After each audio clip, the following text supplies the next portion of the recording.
یاد رہتی ہے، اور اسی طرح سے انسان جن جن میدانوں میں رہتا ہے ان کو اس کی یاد رہتی ہے۔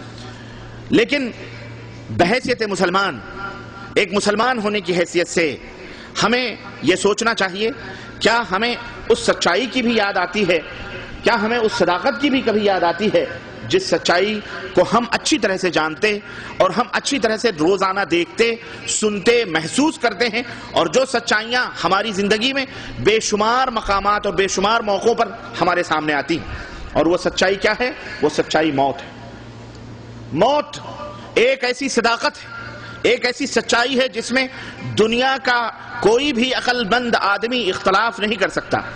کائنات میں بہت سارے اختلافات ہیں، بلکہ قدرتی طور پر بھی اختلافات موجود ہیں، رنگ و نسل کے اختلافات ہیں، کوئی کالا ہے کوئی گورا ہے، زبانوں کے اختلافات موجود ہیں، کوئی عربی بولتا ہے، کوئی فرنچی بولتا ہے، کوئی انگلش بولتا ہے، کوئی ملیالم بولتا ہے، کوئی پنجابی بولتا ہے، کوئی اردو بولتا ہے، کوئی سندھی بولتا ہے۔ زبانوں کے اختلافات ہیں، رنگ و نسل کے اختلافات ہیں، اسی طرح سے ملک اور وطن کے اختلافات ہیں، سرحدوں کے اختلافات ہیں، بے شمار اختلافات میں ہم ہیں، اور ہم اسے دیکھتے ہیں، محسوس کرتے ہیں۔ اور بلکہ میں بتاؤں، ہمارے کھانے پینے کی چیزوں میں بھی اختلاف ہے۔ کسی کو تیکھا پسند ہے، کسی کو میٹھا پسند ہے، ایک ہی گھر میں ایک ہی پیٹ سے نکلنے والے بچے، آپس میں ان کے مزاج میں اختلاف، ان کی طبیعتوں میں اختلاف، ان کی ہر چیزوں میں اختلاف، لیکن یہ تمام سب، یہ پوری دنیا اختلاف رنگ و بو سے بھری ہوئی ہے۔ یہ پوری دنیا کے اندر اختلاف ہے، یہاں تک کہ میں آپ کو بتلاؤں کہ انسانوں نے خود اپنے معبود میں اختلاف کر لیا ہے۔ اللہ عز و جل جو ایک سچی پکی حقیقت ہے، جس نے ساری کائنات کو پیدا کیا، جس نے بندوں کو پیدا کیا، جس نے آنکھیں عطا فرمائی، جس نے ناک عطا فرمائے، جس نے صحت اور تندرستی، جس نے یہ زمین، یہ آسمان، یہ ہوائیں، یہ فضائیں، یہ پہاڑیاں، یہ وادیاں، یہ سرسبز و شاداب درخت اور ہرے بھرے پیڑ اور یہ زراعت، ہر چیز اللہ تبارک و تعالیٰ نے اس کائنات کے اندر پیدا فرمائی۔ لیکن اس معبود حقیقی جس نے سب کچھ عطا کیا، اس میں بھی بندوں نے اختلاف کیا۔ کوئی ایک اللہ کی عبادت کرتا ہے، کوئی تین معبودوں کی عبادت کرتا ہے، کوئی 3 کروڑ معبودوں کی عبادت کرتا ہے، کوئی 36 کروڑ معبودوں کی عبادت کرتا ہے۔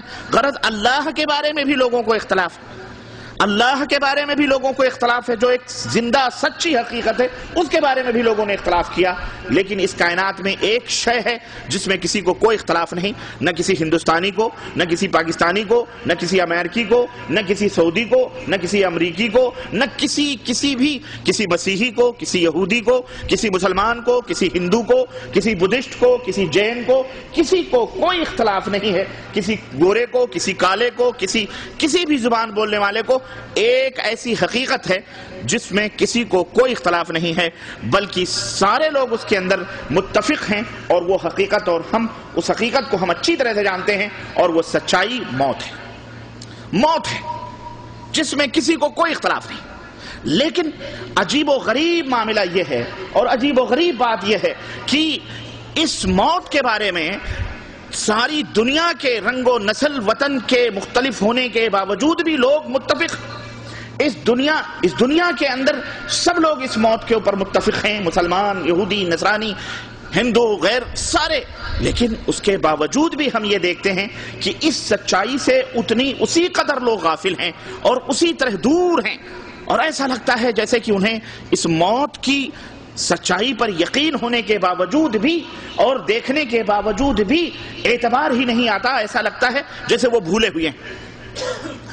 ہے حقیقت یہ ہے کہ نہیں ہے؟ یہ موت ہی کو لوگ یاد نہیں کرتے، موت ہی سے وہ دور ہیں۔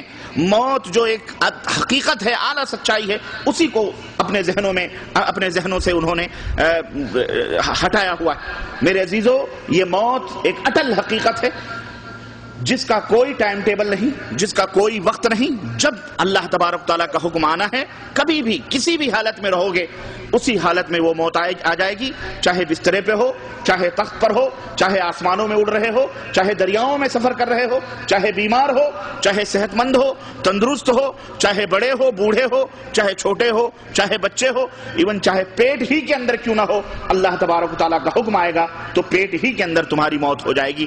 کہیں بھی رہو گے، وَلَوْ كُنْتُمْ فِي بُرُوجٍ مُشَيَّدَةٍ، پختہ مکانوں سونے کے پجڑوں کے اندر بھی بیٹھے رہو گے، اللہ تبارک و تعالیٰ کی طرف سے جب یہ حکم آئے گا دنیا چھوڑنے کا تو تمہیں کوئی بھی ہستی بچا نہیں سکتی ہے. تمہیں یہاں سے جانا ہے، یہاں سے رخصت ہونا. موت سے کس کو رستگاری ہے؟ آج ان کی تو کل ہماری باری ہے کہا جاتا ہے. اور موت کیا ہے؟ موت اس جسم سے اس اعلیٰ جوہر کا جسے ہم روح کہتے ہیں، جس کے بارے میں اللہ کے سوا کسی کو نہیں معلوم ہے. اللہ رب العزت نے قرآن کریم میں اس کا تذکرہ فرمایا کہ جب مشرکین مکہ نے اللہ کے رسول صلی اللہ علیہ وسلم سے پوچھا کہ روح کی حقیقت کیا ہے تو اللہ نے آیت کریمہ نازل فرمائی اور فرمایا کہ یسألونک عن الروح، لوگ آپ سے روح کے بارے میں سوال کرتے ہیں، آپ ان سے کہہ دیجئے کہ روح اللہ کا حکم ہے. وَمَا أُوتِيتُم مِّنَ الْعِلْمِ إِلَّا قَلِيلًا، اور تمہیں بڑا تھوڑا علم دیا گیا ہے، اس کی حقیقت تم نہیں جان سکتے.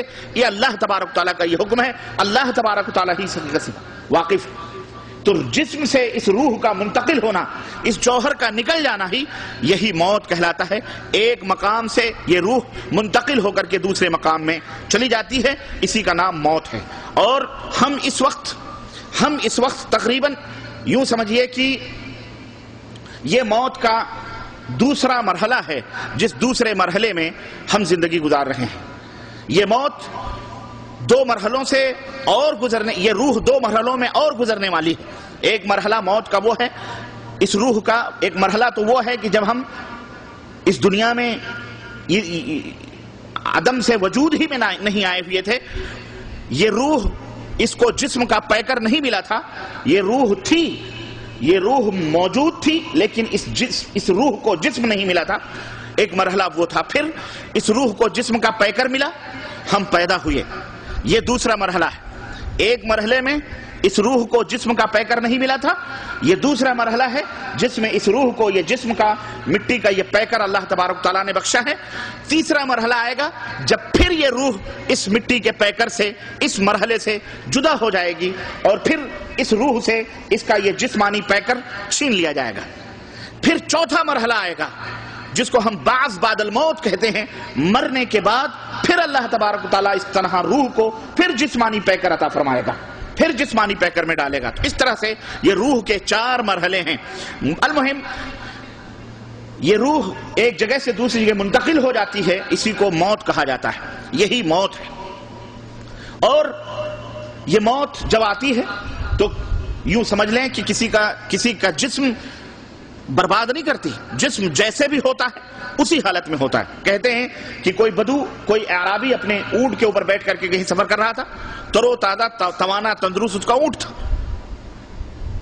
جاہل گنوار آدمی، اسے کچھ پتا نہیں، اونٹ کے اوپر سوار کہیں سفر کر رہا تھا، راستے میں اچانک اس سواری کو، اس اونٹ کو موت آ گئی اور اونٹ چاروں شانے چت زمین کے اوپر گر پڑا اور وہ زمین کے اوپر وہ اعرابی آ گیا. پھر اس نے تعجب کیا، اس نے اونٹ کے چاروں طرف چکر لگانا شروع کیا اور اس نے کہا کہ اے اونٹ، تیرے تو تمام جسمانی اعضاء سالم ہیں، درست ہیں، تو کھڑا کیوں نہیں ہوتا، تو اٹھتا کیوں نہیں، تجھے کھڑا ہونے سے کیا چیز روک رہی ہے؟ لیکن وہ چاروں طرف چکر لگا کر اس کو کوشش کیا کھڑا کرنے کی، لیکن اب روح اس کے جسم سے نکل چکی تھی، اس کی کچھ سمجھ میں نہیں آیا اور وہاں سے چلتا بنا.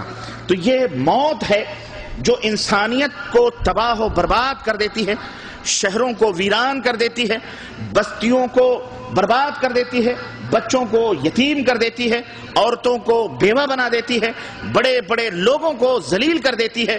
چھوٹے بڑے عوام اور خواص کے درمیان اسے کوئی تمیز نہیں کرتی. کوئی اپنے ملک کا حکمران ہو، کوئی بادشاہ ہو، کوئی صدر ہو، کوئی وزیر اعظم ہو، کوئی وزیر ہو، کوئی منسٹر ہو، کوئی بھی ہو، یہ موت کسی کے درمیان کوئی فرق نہیں کرتی.